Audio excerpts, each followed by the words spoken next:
los había criado en el temor del Señor.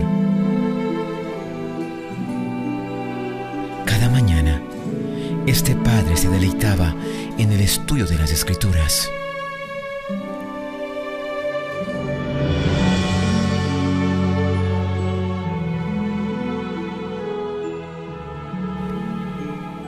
Y un día tuvo la visita de su hijo menor. Esta visita no era usual. Había algo en el ambiente que amenazaba su corazón. Este hijo menor se había cansado de la sujeción a que estaba sometido en la casa de su padre. Le parecía que se le restringía su libertad. Interpretaba mal el amor y cuidado que le prodigaba su padre y decidió seguir los dictados de su propia inclinación. ¿Cómo entender los deseos de un hijo que no estima el amor de su padre? El joven no reconoce ninguna obligación hacia su padre, ni expresa gratitud. No obstante, reclama el privilegio de un hijo en la participación de los bienes de su padre. Desea recibir ahora la herencia que le correspondería a la muerte de su padre. Está empeñado en gozar del presente y no se preocupa de lo futuro. El hijo pródigo no respetaba a su padre, ni buscaba agradarle, sino que deseaba hacer su propia voluntad y seguir los dictados de sus propias inclinaciones. Estaba cansado de los consejos de su padre, quien lo amaba y buscaba asegurarle su felicidad. Malinterpretaba la tierna simpatía y el amor de su padre, y cuanto más paciente y bondadoso y benevolente era el padre, más insolente era el hijo. Pensaba que su libertad estaba restringida porque su idea de libertad era más bien libertinaje. Finalmente decidió independizarse de toda autoridad y dejar de vivir bajo las restricciones de la casa de su padre. ¿Cómo comprender y aceptar la voluntad de aquellos a quienes amamos, sabiendo que están en lo incorrecto?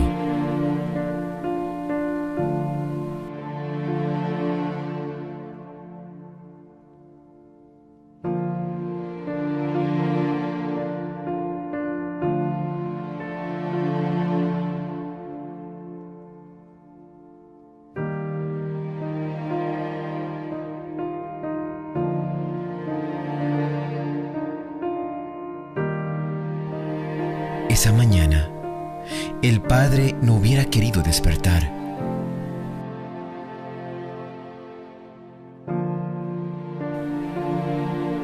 Juntó la parte de la herencia que le correspondía a su hijo menor.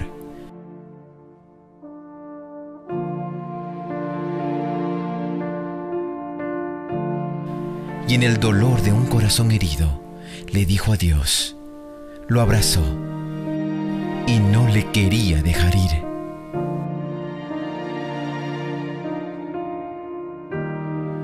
No hubo muchas palabras, solo llanto. ¿Cómo calmar el dolor que llena de pesadumbre el corazón de un padre?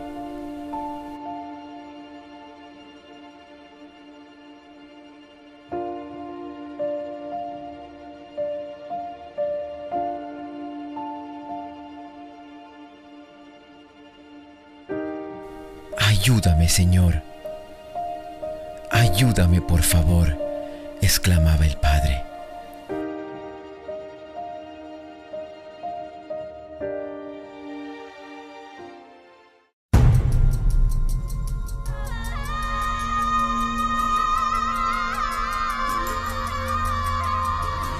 Después que el egoísta hubo recibido el tesoro del cual era tan indigno, se alejó como si hasta quisiera olvidarse de que tenía padre. Pronto, gastó toda su fortuna, viviendo perdidamente.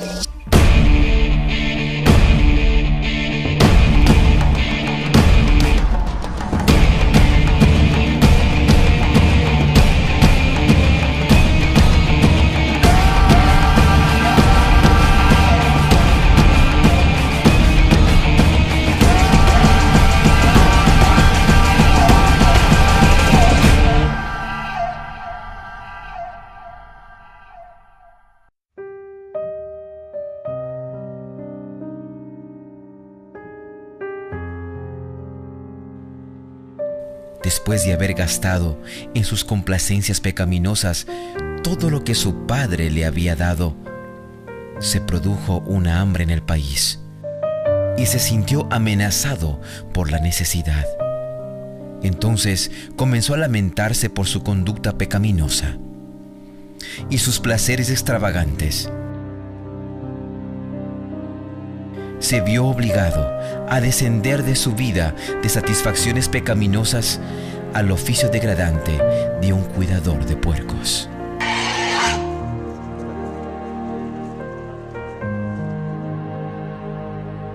Después de haber caído hasta el fondo, pensó en la amabilidad y bondad paternas.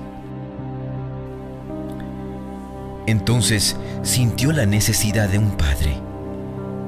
Por su propia culpa se encontraba sin amigos y sufriendo privaciones. Su desobediencia y pecado habían dado como consecuencia que se encontrara ahora separado de su progenitor. Pensó en los privilegios y bondades que los jornaleros de éste gozaban libremente, mientras él, que se había alejado de la casa de su padre, perecía de hambre. Humillado por la adversidad, decidió volver a él y confesar humildemente su falta.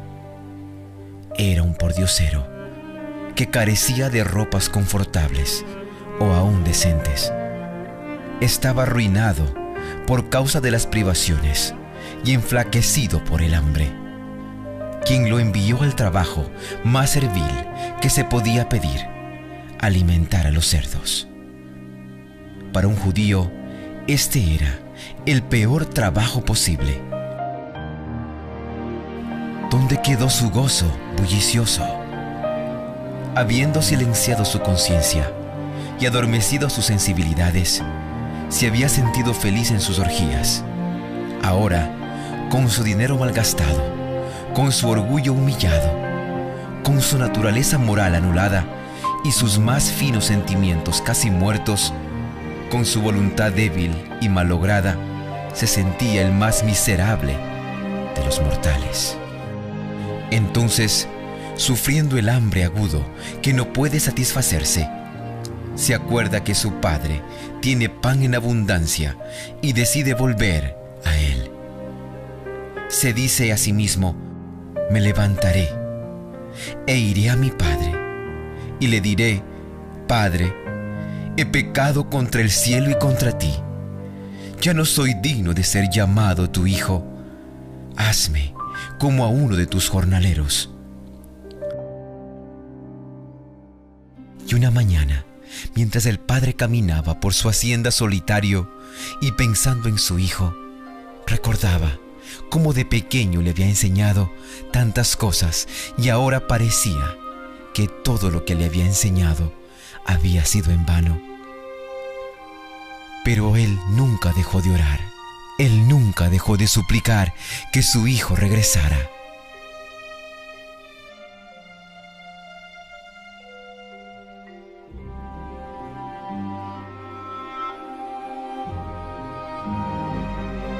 Y esa mañana,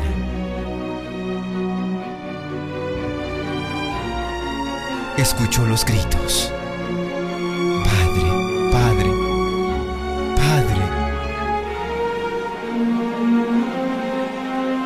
Y el padre volteó a ver. Sus ojos no creían lo que estaba viendo. Y corrió con ansias a abrazar a su hijo. Aquel hijo que le había perdido había vuelto. Lo abrazó, lo besó y lloraron juntos.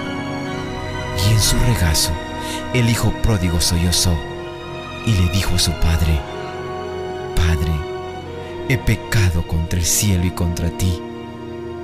Yo no soy digno de ser llamado tu hijo. El padre no había de permitir que ningún ojo despreciativo se burlara de la miseria y los harapos de su hijo. Saca de sus propios hombros el amplio rico y manto y cubre a su hijo.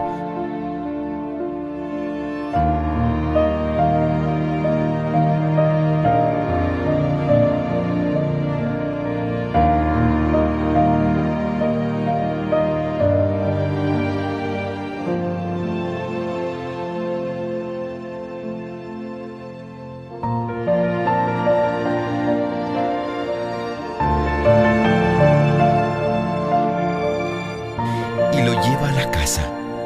No le da la oportunidad de pedir el lugar de un siervo. Él es un hijo que será honrado con lo mejor de lo que dispone la casa y a quien los siervos y siervas habrán de respetar y servir.